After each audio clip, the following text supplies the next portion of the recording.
औरिया मकबूल जान ने हमें ज्वाइन कर लिया। और ये साहब बहुत मेहरबानी और सॉरी फॉर द डिले, कुछ आपको पता है टेक्निकल कुछ चीज़ें हो गई। मैं प्रोफेसर साहब से जो हम गुफ्तगू कर रहे थे वो यही कि क्या सूरत हाल है, तो ये फरमा रहे हैं कि मार्च में सूरत हाल बहुत ख़राब, मज़ीद ख़राब हो जाएगी। वैसे तो अभी भी ख़राब है, और ये जो प्लैनेट्स लग रहे हैं इस तरह के, ये तकरीबन अगले 2-2.5 साल सिचुएशन ऐसी रहेगी। आप भी गुफ्तगू में आप ज्वाइन करें, शेयर करें कोई सवाल।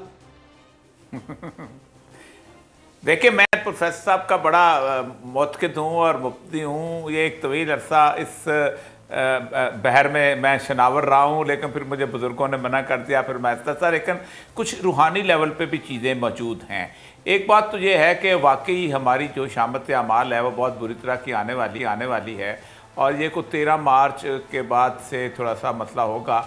लेकिन बुज़ुर्ग ये कहते हैं, बाकी तो ये सितारे भी साथ ही लगते हैं, कि जून में थोड़ा सा सांस लेने को हमें थोड़ा सा ऐसा मौका मिलेगा, हल्का सा, और शायद हम उसको करते हमें शायद संभलने का मौका मिल जाए और हम कुछ कोशिश करें। अगर कोशिश ना की तो हम वही 2-2.5 साल का अरसा बहुत शदीद किस्म का, माशी किस्म का मुश्किलात का रवैया है। और दूसरी बात यह है कि जो बॉर्डर्स के हैं हमारे, ख़ास तौर पे जो ईस्टर्न बॉर्डर है इंडिया का, और ये भी गर्म होता हुआ आपको नजर आता है। ठीक हो गया। ये देश है अंधे लोगों का, ऐ चांद यहाँ ना निकला कर, ना डरते हैं ना नादिम हैं, हाँ कहने को वो खादिम है।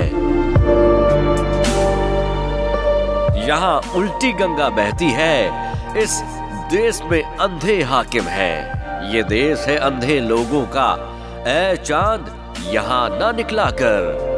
जी इमरान भाई, आप हैं? इमरान भाई परेशान नहीं होना, तुम लोग तगड़े रहना, इंशाल्लाह इंशाल्लाह।